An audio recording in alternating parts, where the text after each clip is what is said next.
नमस्कार दोस्तों, मैं राहुल शास्त्री स्वागत करता हूं आपका। बहुत ही महत्वपूर्ण टॉपिक के बारे में आज मैं आपको बताने जा रहा हूं, बहुत ही सरल तरीके से, कम शब्दों में। जो लोग ज्योतिष सीखना चाहते हैं उनके लिए ये वीडियो बहुत महत्वपूर्ण है। दोस्तों, आज हम चर्चा करेंगे सूर्य ग्रह के बारे में। सूर्य ग्रह का क्या महत्व है, अगर हम बात करें एस्ट्रोलॉजी की, ज्योतिष की, तो उसके बारे में हम चर्चा करेंगे। सूर्य ग्रह कब राजयोग बनाते हैं? जब जातक को जिंदगी के अंदर तमाम सुख, भौतिक सुख, उसकी इच्छा की पूर्ति होती है, कब इस तरह के योग बनते हैं। कब सूर्य खराब फल देते हैं? जब आपको मानसिक पीड़ा होती है। यही तमाम जानकारी मैं आपको बताने जा रहा हूं, और सूर्य के बारे में हम तमाम चीजें आपको बताएंगे, पूर्ण जानकारी, ताकि आप ज्योतिष भी सीख सके।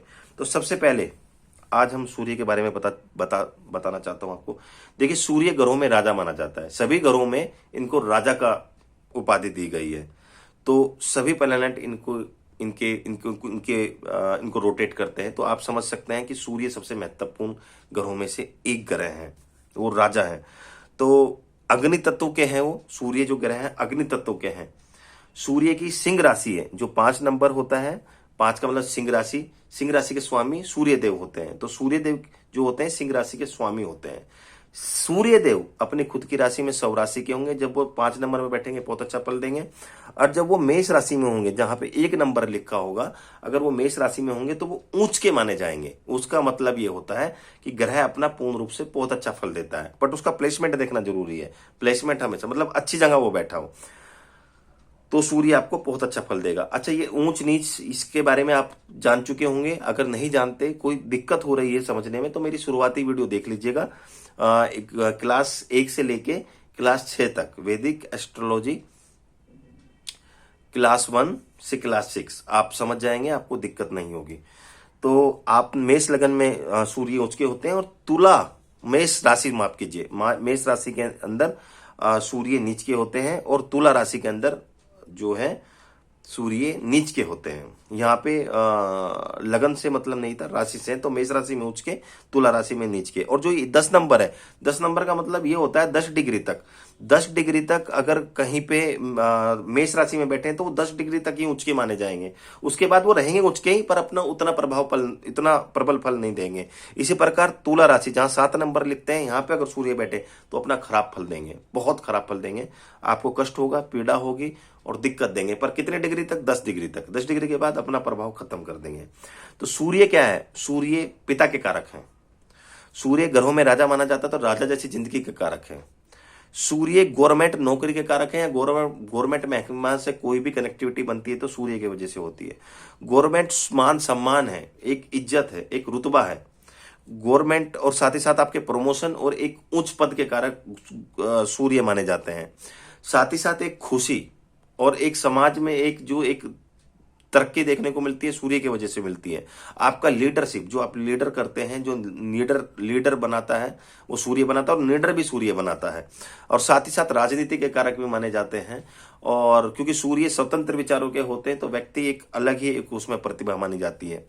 और अगर मेडिकल एस्ट्रोलॉजी की बात करें, तो जो आपके दिल के कारक होते हैं, साथ ही साथ जो है आपके विटामिन डी के कारक होते हैं, हड्डियों के कारक होते हैं, आंखों के कारक होते हैं, सिर दर्द के कारक होते हैं गुरु सूर्यदेव। तो इससे आपने समझ लिया, अगर सूर्य अच्छे हैं तो आपको किस तरह के रिजल्ट देखने को मिलेंगे। तो आपके पिता के साथ संबंध बहुत अच्छे होंगे, गवर्नमेंट नौकरी लगने के चांसेज होंगे, आपको मान सम्मान, पद प्रतिष्ठा, यश कीर्ति देखने को मिलेंगी, समाज में मान सम्मान होगा।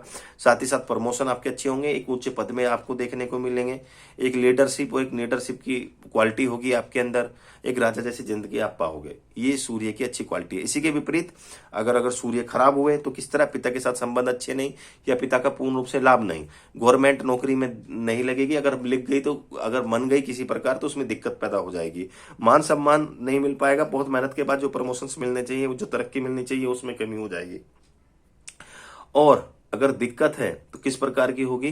तो विटामिन डी की कमी हो सकती है, हार्ट से रिलेटेड दिक्कत हो सकती है, हेडेक हो सकती है, और हड्डियों में दर्द और स्पाइनल कमर को लेकर दिक्कत है कि दिक्कत जैसी चीजें देखने को मिल गई है। ये तो आपने समझ लिया। अब आप कैसे समझेंगे कि सूर्य कब अपना अच्छा फल देते हैं, कब वो अपना खराब फल देंगे? तो देखिए, सबसे पहले मैं बता दूं, कोई भी ग्रह अगर 6, 8, 12 में है तो वो अपना अच्छा फल नहीं देगा। इसी प्रकार सूर्य अगर 6, 8, 12 में है तो त्रिक भाव में, छठा भाव रोग, ऋण, शत्रु, दुर्घटना, परेशानी, कोर्ट कचहरी, पीड़ा को दर्शाता है। अष्टम भाव मृत्यु, तुल्य, कष्ट, बड़ी पीड़ा और बाधा, ऑब्स्टेकल्स को दर्शाता है। 12वां भाव व्यय को दर्शाता है, हानि को दर्शाता है, खर्चे को दर्शाता है, जेल यात्रा को दर्शाता है। तो ये 3 भाव अच्छे नहीं होते। अगर सूर्य यहाँ पे बैठेगा तो बिल्कुल अच्छा फल नहीं देगा आपको कभी भी। हालांकि दीर्घ भाव का दोष नहीं लगता, बट क्योंकि भाव तो खराब है इसलिए खराब फल तो मिलना अनिवार्य है। या फिर सूर्य नीच के। अब सूर्य नीच के कब माने जाएंगे? नीच का ग्रह सबसे खराब फल देता है जहां 7 लिखा है। अगर तुला राशि में होंगे तो वो अपना खराब फल देंगे। अब कब सूर्य राजयोग जैसी कंडीशन बना देते हैं तो ये आपको समझना बहुत ज्यादा जरूरी है। तो जैसे कि ये लगन कुंडली की मैं बात कर रहा हूं। अभी कोई चंद्र कुंडली की बात नहीं कर रहे हैं हम, लगन कुंडली। तो जैसे 1 लिखा है, 1, तो 1 का मतलब हुआ मेष लगन। 1 का मतलब हुआ मेष लगन। तो मेष लगन के अंदर सूर्य को 5वां भाव, 5वां और 9वां भाव, ये सबसे ज्यादा भाग्य को दर्शाते हैं। तो ये भाव मिले तो मेष लगन के अंदर सूर्य 5वें भाव को दर्शाते हैं। तो सूर्य के दशा अंतर्दशा जातक के लिए बहुत अच्छी होगी। सिर्फ सूर्य का प्लेसमेंट अच्छा होना चाहिए। जैसे सूर्य का मेष लगन के अंदर एग्जाम्पल लिए, 5वें भाव के स्वामी होके सूर्य 9वें भाव में धनु राशि में बैठे, तो ऊंच कोटि का राजयोग है ये। जिंदगी के अंदर व्यक्ति का भाग्य साथ देता है, जिस चीज में हाथ डालेगा उसमें ही तरक्की पाएगा। ऊंच कोटि का राजयोग। तो मेष लगन के, अगर मेष लगन है और कर्क लगन है, सिंह लगन है, वृश्चिक लगन है, धनु लगन है, इन लगनों के अंदर सूर्य ग्रह को अच्छे भाव मिलते हैं और राजयोग बनाने वाले काम करेंगे। सिर्फ वो 6, 8, 12 में ना हो, त्रिक भाव में ना हो और नीच के ना हो। दोबारा बताता हूं, अगर मेष लगन है, लगन में 1 लिखा है, मेष लगन है, लगन में 4 लिखा है, कर्क लगन है, कर्क लगन के अंदर सूर्य को दूसरा भाव मिलता है। हालांकि दूसरा भाव मारक होता है, पर कर्क राशि के जो स्वामी होते हैं चंद्रदेव और सूर्यदेव में मित्रता होने के कारण अच्छा प्रभाव देंगे। तो दूसरा भाव आपके धन को दर्शाता है। तो धन अगर सही अगर प्लेसमेंट हुआ, धनवान बना देगा सूर्य जातक को।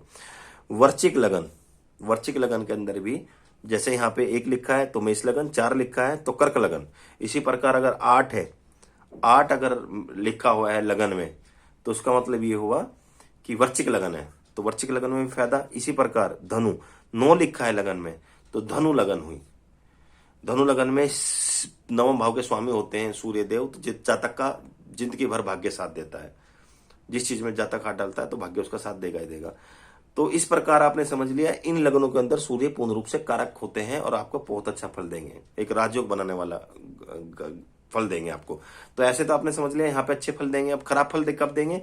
जब 6, 8, 12 भाव में वो होंगे। जो बाकी के दूसरी जो लगन है, जो शेष लगन है, 1 से लेके 12 लगन है, और यहाँ पे मैंने सिर्फ 5 लगनों की बात करी है। वृषभ लगन है, मिथुन लगन है, कन्या लगन है, तुला लगन है, मकर कुंभ लगन है, इस प्रकार से, या फिर मीन लगन है। तो इन लगनों में भी सूर्य इतना कारक नहीं माना जाता, बट उसका अगर प्लेसमेंट अच्छा है, वो ऊंच का होकर बैठा है, सब राशि का है, तो उसकी कुछ अच्छे परिणाम भी देखने को मिलेंगे। बट इसमें वो पूर्ण रूप से कारक होकर अगर अच्छा प्लेसमेंट है तो आपको राजयोग जैसे रिजल्ट यहाँ पे सूर्य देंगे। अब सूर्य की विशेषताएं क्या है? अगर किसी प्रकार से सूर्य अच्छा है लगन में, उसका प्लेसमेंट अच्छा, पर वो उस अंश से कमजोर है, यानी उसकी जो डिग्री है वो कमजोर है। अब डिग्री कैसे आप जानेंगे, इसके बारे में आप इनिशियल वीडियो देख लीजिएगा। मेरी शुरुआती 107 डिग्री के बारे में जान जाएंगे। 1 से लेकर 30 तक के बीच में डिग्री होती है। अगर कोई भी ग्रह अगर बाल अवस्था 0 के 0, 1 से लेकर 3, 4 और फिर लास्ट में 29, 30 में है, मृत अवस्था में है, तो ऐसे में ग्रह सिर्फ अपना ना के बराबर फल देता है। तो ऐसे में उनका आप रतन पान सकते हैं, मानिक। तो सूर्य का रतन कौन सा होता है? मानिक होता है। इसको गोल्ड में या कॉपर में आप धारण कर सकते हैं। रविवार का दिन आपके लिए महत्वपूर्ण होगा। सूर्य का जो दिन होता है वो रविवार होता है, और सूर्य के लिए एक मुखी जो होता है वो रुद्राक्ष पहना जाता है। और न्यूमरोलॉजी की बात करें तो 1 नंबर होता है सूर्य का। तो अगर आपका सूर्य बहुत अच्छा है, 1 नंबर का चुनाव करें। और अगर आप बात करें किसकी, बीज मंत्र की, तो ओम गरनी सूर्याय नमः, इस बीज मंत्र का आपको जाप करना चाहिए सूर्य को ओल बल देने के लिए। किसी भी लगन के लोग बीज मंत्र को कर सकते हैं। अगर कुंडली में सूर्य त्रिक भाव में खराब है तो आप सूर्य को जल दीजिए। सूर्य को अर्घ देना आपके लिए शुभ रहेगा, जिससे ताकि सूर्य अपना खराब फल ना दे सके। क्योंकि अगर वो खराब है तो आपकी आंखों को, हार्ट को, हड्डियों को, विटामिन डी को, इस तरह की दिक्कत आपको पैदा कर देगा। तो दोस्तों, मेरी वीडियो अगर अच्छी लगी तो लाइक करना, चैनल को सब्सक्राइब करना मत भूलिएगा। धन्यवाद। और अपनी आने वाली वीडियो होगी मेरी, वो चंद्र के बारे में, बुध के बारे में, तमाम ग्रहों के बारे में मैं आपको जानकारी दूंगा। धन्यवाद।